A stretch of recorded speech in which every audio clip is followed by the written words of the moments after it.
పరిమళము నీదేనా నాలో పరవశము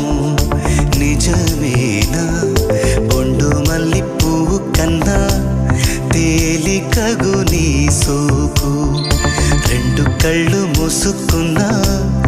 లాగు మరి నీ వైపు